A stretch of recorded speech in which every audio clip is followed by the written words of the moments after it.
biyya keessaaf biyya laalle ciiftanii karaa feesbuukii televiziyoonaa fi yuutuubii oromiyaa miidiyaa neetworkiitiin kan daawwattan jaalatamtoota daawwattoota kabajamoo oromiyaa miidiyaa neetwork nageenyi keen hak jeetti barrisuuf hak bubbee balali'u labsan jirtanis sanaa dhaqqabu jecha dhiyootaan guutuu oromiyaa keessatti ajjecha namoota nagaa hagara jimlaatiin akkasumas tokkokkee raawwatuun mootummaan waraan bilisummaa oromoo kan maqeeffata waraanni bilisummaa oromoo kun ammoo gamisaatiin gocha kan akka raawwatiin dhiyootan deddeebii mormachuu jira warri mootummaan shane jedhuun hasaan immoo waraan bilisummaa oromoo fiin jedhan ajajaa waraanichaa kumsa diribsa yookaan jaalmarroon dhiyootan miidiyaalee akka aljaziiraa akkasumas WBO afaan oromoo irratti dhiyaachuun wanni mootummaan gare isaaniitiin himatuun guutuu sob ta'uu dubbatee jira wanni uummata oromoo beekuu qaba hawumat keen beeksisuu qabna oromiyaa miidiyaa neetwork osoo miidiyaaleen kun hin dhiyeessin dur yeroo baay'eef ajajoota waraan bilisummaa oromoo kana waan gar mootummaatti dhageenne dabarsin waraan bilisummaa oromoo irra dhaga'uuf yaalii gurguddoo goone turre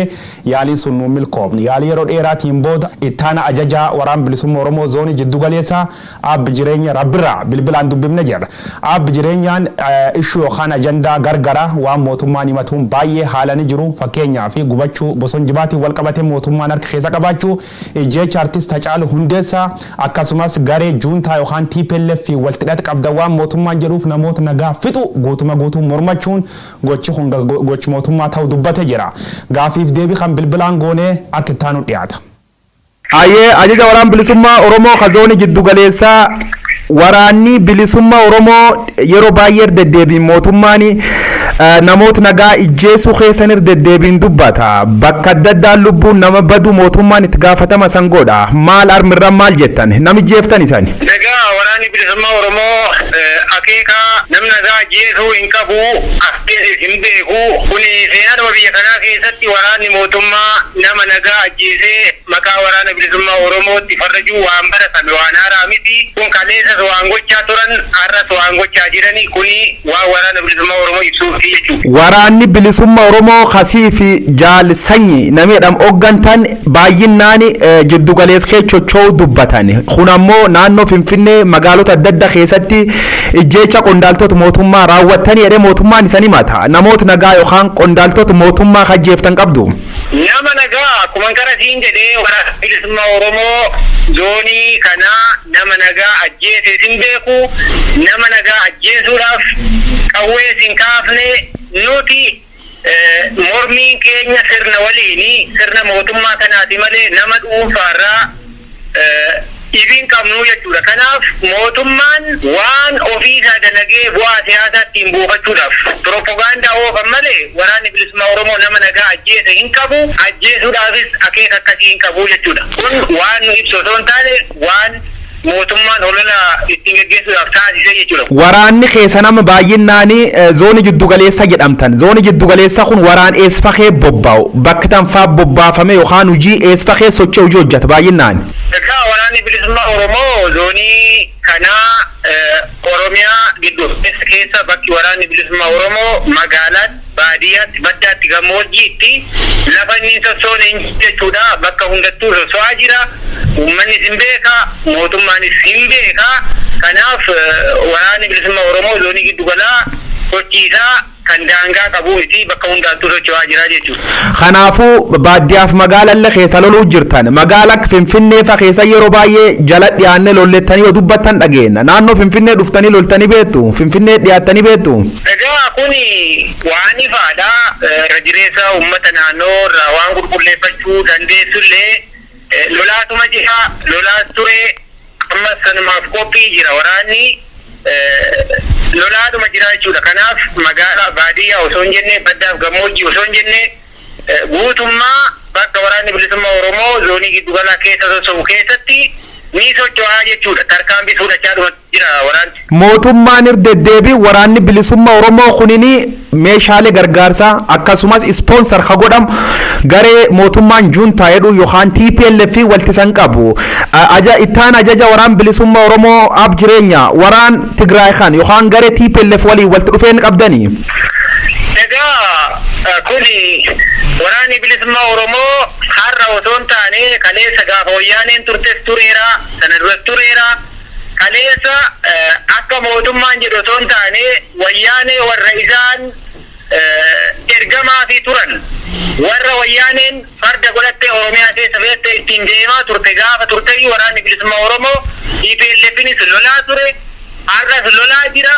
Ispoonserri waraana bilisummaa Oromoodha ammoo uummata Oromooti. Abbaa qabsichaati malee qaama kamiyyuu miti jechuudha. Oromiyaadhaaf lola kanaaf immoo ispoonsera kan godhu abbaa qabsichaa uummata Oromooti malee EPLF miti jechuudha. EPLF akka hin taane uummanni bal'aa Oromiyaa addunyaatu beeka. Kanaaf kaleessallee juntaatu gargaara jechaa turanii har'allee akkasuma jedhu juntaa balleessine jedhu gam tokkooni lafa juntaa balleessanitti immoo juntaan sheexana biraa ta'ee kan dhufee nu gargaaru hin jiru hariiroo nuti waliin qabnullee takkallee hin jiru jechuudha. Gargaarsi kennu uummata Oromoo jettan uummati Oromoo itti dhiyeenyaa nyaataan isan gargaaruu danda'a waan tokko isan gargaaruu danda'a garuu akkuma Facebook irra yeroo baay'ee arginutti waraanisiif jaala sanyiin bobbaastan giddu galeessan kee akka baay'inaan coccoo meeshaalee gugurdoo hidhatee mul'ata diishqaa meeshaa akka matariyyees gugurdaa waan hedduu qabatanii coccootan agarra meeshaa akkasii eessa argattanii ajaja waraana kan harkuma diinaa jira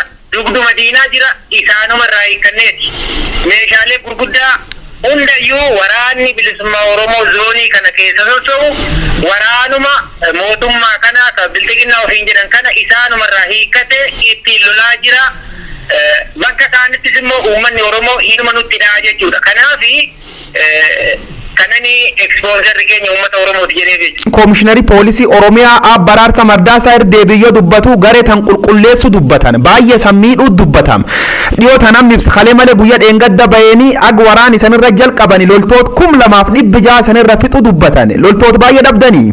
Kuni waan haaraa miti kaleessallee waanuma jechaa turanii waraana bilisummaa Oromoo hagana qabne hagana ajjeefne hagana akkas goone kun aadannoodhuma kijibaa mootummaan haasa'u malee waraana Oromoo isaan 2,000 miti lama yoo ajjeesanii yookaan qabanii harkaa qabanii ragaa qabatamaa hin qabanii jechuudha. Kanaaf lola ammoo lola qawweedha hidhannoodha waraana kan deemsifamaa jiru kana keessatti immoo diina kuffistee kufuu waan jiraati.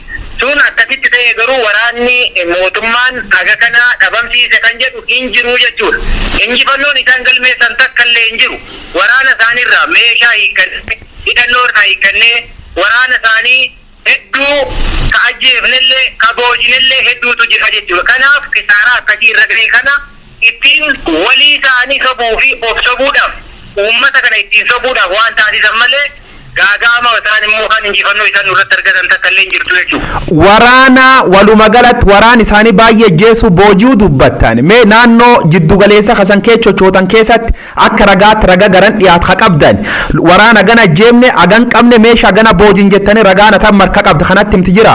Egaa akkuma dura siin jedhee har'a callaa osoo hin taane erga zoonii kun hundaa'ee mootummaadhaan lolaa jirra waraana mootummaa yeroo garagaraatti gama social media haa ta'u Facebookiidhaan haa ta'u waan qabatamaatiin waan ibsamaa ture meeshaaleen har'a waraanni keenya hidhatee jiru oomishne yookaan harkaan hojjenne osoo hin taane waraanuma mootummaa irraa hiikkanneeti jechuudha. Kabooji'amellee ni jira jechuudha. Waraanni mootummaa naannoo lixa shawaa keessa naannoo Gindibaraatti kan booji'ame hin jira. Naannoo Cobiitti aanaa Cobiin jedhamutti waraanni haga nam 7 ta'u kan booji'ame hin jira. Naannoo Adaa Bargaa keessatti illee kan booji'ame hin jira.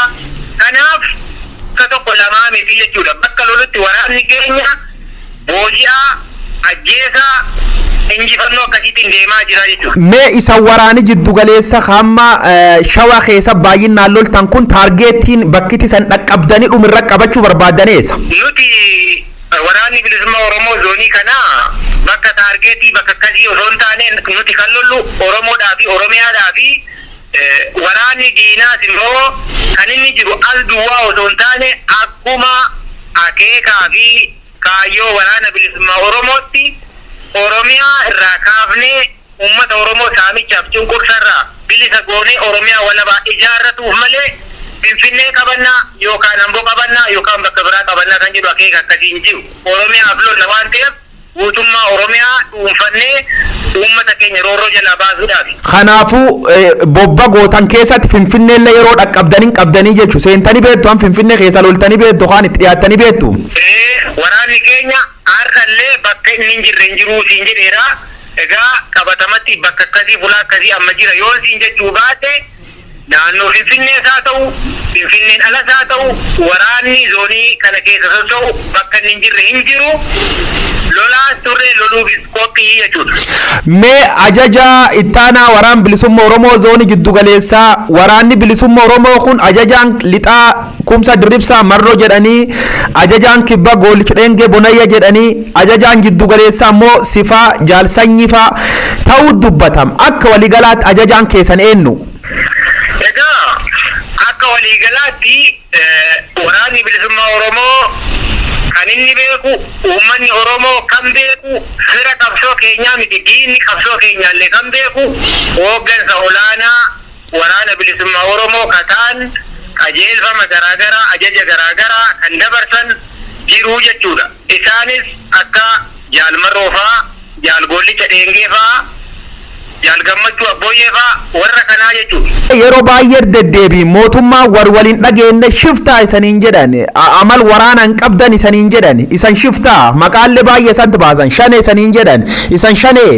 Egaa kuni nuti waraanni bilisummaa Oromoo waboon shanee kan jedhamu kana hin beeknu nuti kan dhageenye mootummaarraa akkuma ati dhageessu wala dhageenye malee nuti shanees miti shanees hin beeknu. Ammoo waraanni bilisummaa Oromoo waraana akeekaa fi kaayyoo tokkoof diinaan lolu waraana Oromoo fi Oromiyaati. Nuti diina waliin wal dhabne malee walii keenya waan irratti wal dhabne hin qabnu wal dhabillee nu gidduu hin jirtu kuni kijibaa jechuudha. Kanaafuu diini keessan eenyu jaal jireenye diini keessan kam yoo agartan ijjeeftan kasanitti taargeet gootanii attaak gootan eenyu diini keessan ka waligala? Diinni keenya diina Oromoo fi Oromiyaati. Sirnaa jechuudha. Kana jalatti immoo warreen sirna kana utubuudhaan sirna kana uummata keenyarra gadhaabanii Oromoo ajjeesan Oromiyaa saaman diina keenya jechuudha. Warra kana ajjeesaa jirra borullee ajjeesuudhaaf waan duubatti deebinu hin jiru jechuudha. Malee nam dhuunfaa miti diini waraana bilisummaa Oromoodha. Kanaafuu sirneegeettan kaadiree mootummaa yookaan qondaaltoti mootummaa sirnichi waan deeggaraniif diini keessanii jechuudha. Deeggaruu callaa osoo hin taane akeeka waraanni bilisummaa Oromoo qabatee deemu. Qabsoo uummanni Oromoo akka Oromootti akka Oromiyaatti taasisaa jiru warri dura dhaabbatu warri warraaqsa keenya galii akka hin goone qawwee hidhatee waan danda'uun tarsimoo poolisii akkasii baasee qabsoo bilisummaa Oromoo dhabamsiisuudhaaf deemu hunduu diina keenya warra kana ajjeesu wanni duuba deebinu hin jiru jechuudha. Kanaaf qawwee baanni. Kanaafuu taargeetti warri sana loluu jirtan maal milishaan jira humni addaa Oromiyaa jira poolisiin federaalaa makalaakaan jira yookaan raayyaan ittis biyyaa hundi caala kasan taargeet gootanii loltan eenyu? Nuti milishaa haa ta'u poolisii Oromiyaa haa ta'u raayyaa ittisa biyyaa haa ta'u poolisii federaalaa haa ta'u qaama kamiyyuu haa ta'u sabummaa irratti qiyaafanne osoo hin taane kaayyoo irratti qiyaafanne warra kaayyoo keenya fuuldura dhaabbatu warra nutti dhukaasu Oromootti dhukaasee ajjeesu Oromiyaa saamu saamsisu waliigalatti akeekni keenya kanaa jechuudha malee Oromiyaatti dhukaafnu raayyaatti sabiyyaatti dhukaafnu eegaleetti dhukaafnaa miti. Nuti akeekaaf kaayyoo tokko qabna waraanni bilisummaa Oromoo warri akeeka kanaan faallaa dhaabbatanii hidhatanii hidhachiisanii nutti deeman hunduu diina keenya jechuudha warri kun.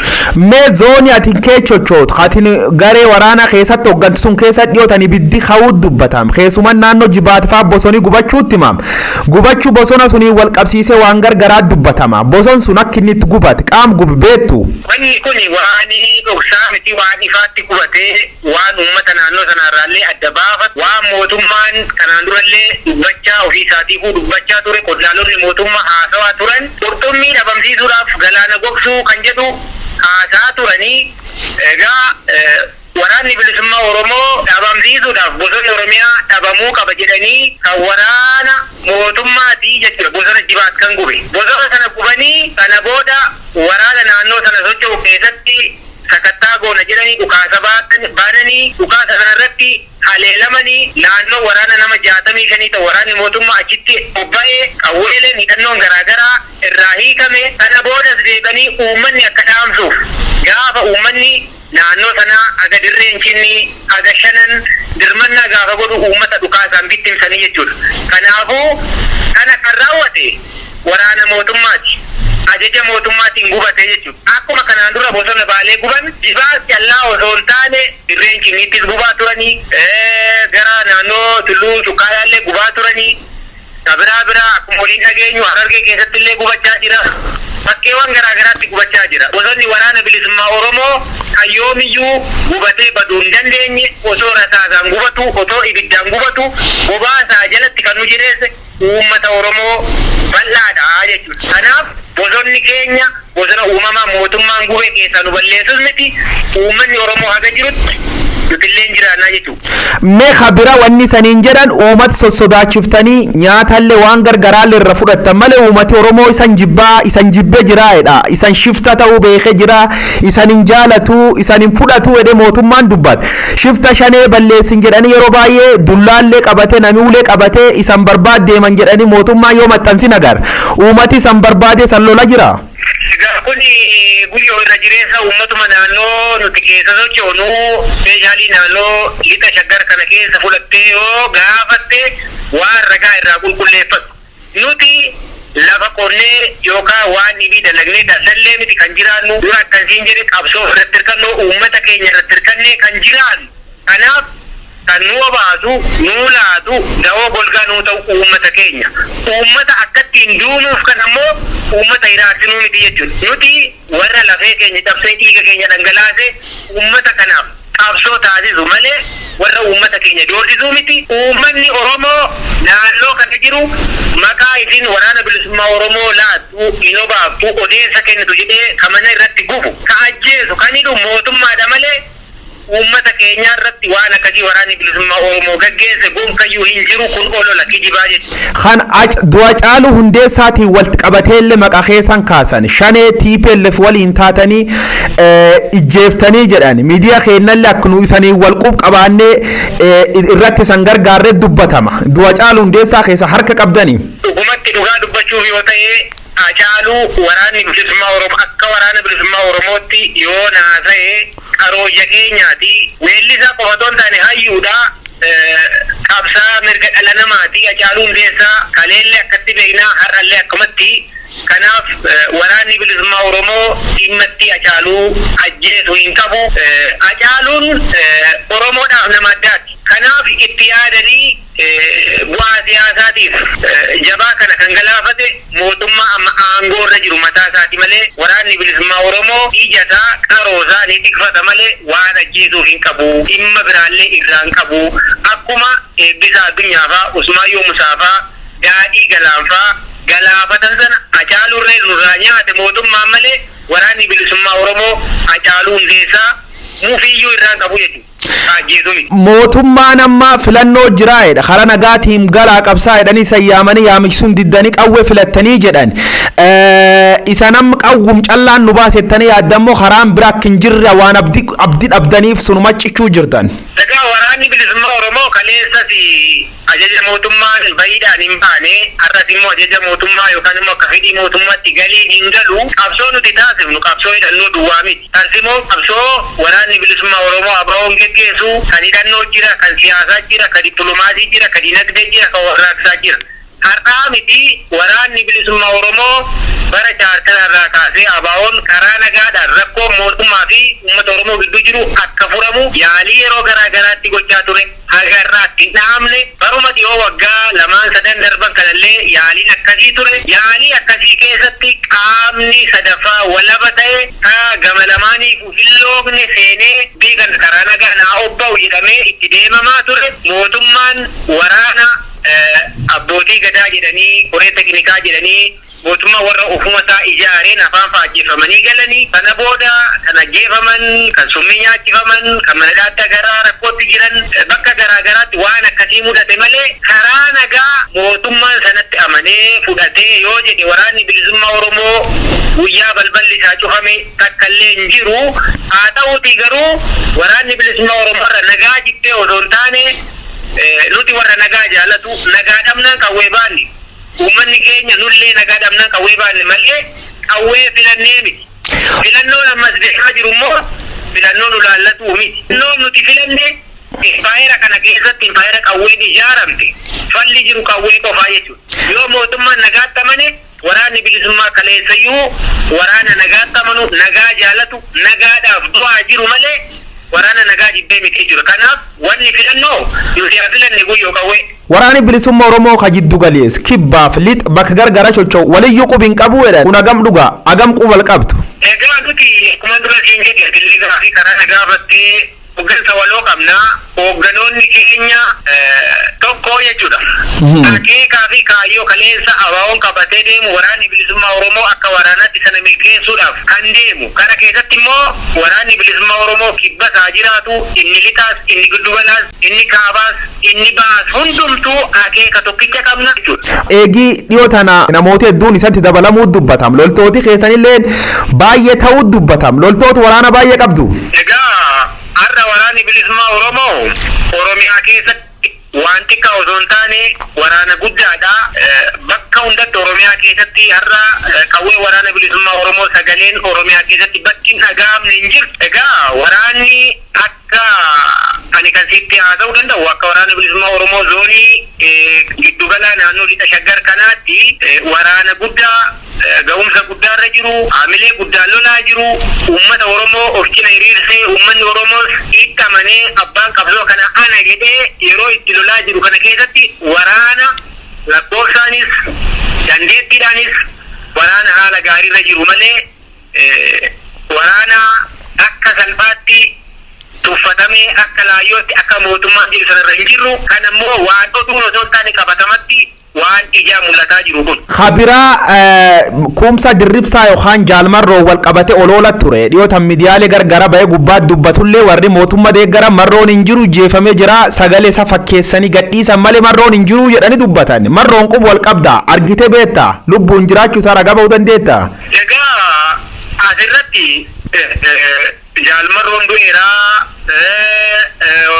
dabballoonni mootummaa tokko tokko sadarkaa toora miidiyaa isaanii irratti du'eera hin jiru kan jedhantu jira. Nuti kaleessa yeroo isaan marroon du'e jedhanillee ajaja qajeelfama kan irraa fudhannee hojiitti jiru jaalmarroodha. Ammallee jaalmarrootu waraana bilisummaa Oromoo ajaja olaanaa yookaan immoo ajaja waraana bilisummaa Oromoo waliigalaa ta'e kan qajeelfama kennaa jiru. Qunnamtiin keenya deelii gargar hin cinne isarraa fudhannu jaalmarroon ni jira jechuudha. Kanaaf jaalmarroo ajaja waraana bilisummaa Oromoo osoo hin taane jaalmarroo kan nuti hin beekne ka ajjeesa yoo jiraate malee ajaji waliigala waraana bilisummaa Oromoo ni jira jechuudha. Kanaafi yeroo jaalmarroo ajjeefnedhan sanaa waraanuma isaanii gidduutti olola uumanii milishaan na tajjeese jedha, poolisiin Oromiyaa na tajjeese jedha, raayyaan ittisa biyyaa na tajjeese jedha. Olola kijibaa akkasiidhaan isaanumtuu injifannoo agartee qilleensa waan qabamuu hin dandeenye tokko wal saamaa turanii yeroo miidiyaa Aljaziiraa irratti gaafii deebii godhullee qindaa'aadha jedhanii akka waan agartee Aljaziiraanuu miidiyaa bilisummaa Oromoo ta'ee tokkotti akkasitti taasaa turan. Egaa gabaabumatti jaalmarroon kaleessa yeroo isaan ajjeefne illee hin duune hin jira har'allee jaalmarroon hin jira jechuudha. Khabiraa waraanni keessan amma akka waliigalaatti yeroo baay'ee namoota qabu dubbatan loltu mootummaa booji'uu dubbatan loltu mootummaallee keessa namni santi dabalamuullee gizee dubbatan hin qabdan loltoota mootummaa keessa warri santi dabalame san waliin loluu jirjira yookaan qabdanii kagadhiiftan isan bir jiru tokko lamnuu dha'uu dandeetta. Waraanni mootummaa nuti dabalamee nu bira jiru hin jira kan karaa nagaa ufee waraana bilisummaa Oromootti harka laatellee hin jira.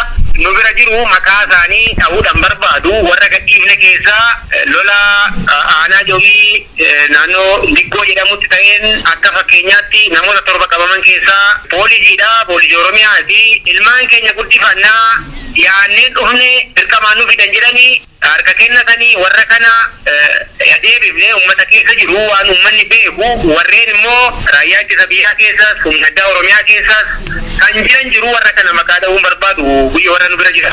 Face to face fuuldura yoo wal loltaniin in injifannettanii yaaddanii dhokatanii qofa doon ta'in fuuldura yoo waraana isanirra banan conventional war. Akka injifannu itti amannee lolaa jirra. Waraanni bilisummaa Oromoo kaayyoo haqaa qabaa, uummata bal'aa Oromiyaa qabaa. Kana haga qabnutti akka injifame waa takka shakkii irraa hin qabnu. Wanni mootummaan nu injifatu takka illee hin jirtu. Sana gaafuma fulaan baane yoo dubban irra darda.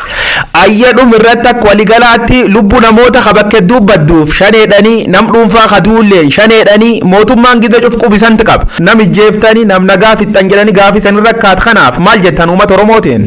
Egaa mootummaan kan himachaa jiru shaneedhaa jedha. Isa kanaaf shaneen deebii yoo kenne bareeda jechuudha. Nuti akka waraana bilisummaa Oromootti waan hin jedhu kan lolaa jirru kan qabsoo gochaa jirru uummata Oromootii fi saboota cunqurfamoo impaayera kana keessatti hireen akka Oromoo harkaa isaan qabduufi.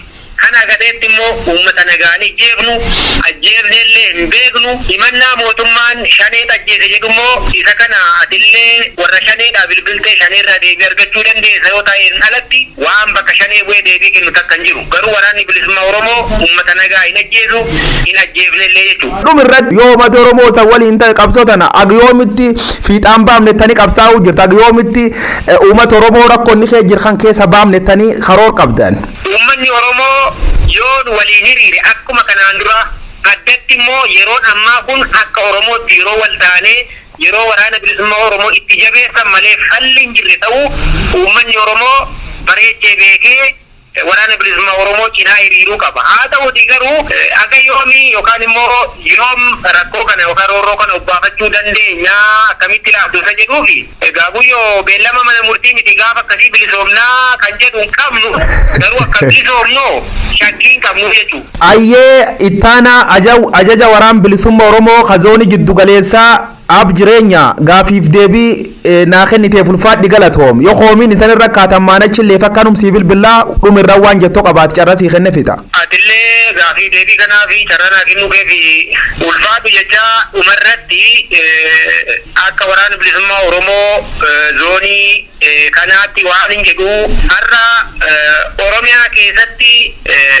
uummata Oromoo irratti hidhaan hayyoota Oromoo irraa kaasee qeerroo Oromoo akka uummata Oromootti ajjeechaan hidhaan saamichi dararaan mirga dhala namaaf dimokiraasii gaggeeffamaa jira. Har'a mootummaan poolisii Oromiyaa humna addaa naannoo Amaaraa waraana Eertiraarraa huccuu itti jijjiiruudhaan bakkeewwan garaagaraatti waan qabatamatti ijaanis argaa jirru waan ijjeefamanii ragaaleen isaanirraa argamanillee uummata Oromoo Oromiyaa irratti qiyaafatee duula deemaa jiru kana waraana bilisummaa Oromoo gaachana isaa waliin ta'uudhaan diina waloo keenya Oromiyaa irraa kaafnee Oromiyaa walabaa yeroon itti ijaaru amma waan ta'eef uummanni Oromoo bakkeewwan garaagaraa haalawwan garaagaraa keessa jirtan kabiyya ambaa kabiyya keessaa waan dandeessaniin waraana bilisummaa Oromoo jabeessaa waraana bilisummaa Oromoo bira dhaabbadhaa jechuun barbaada.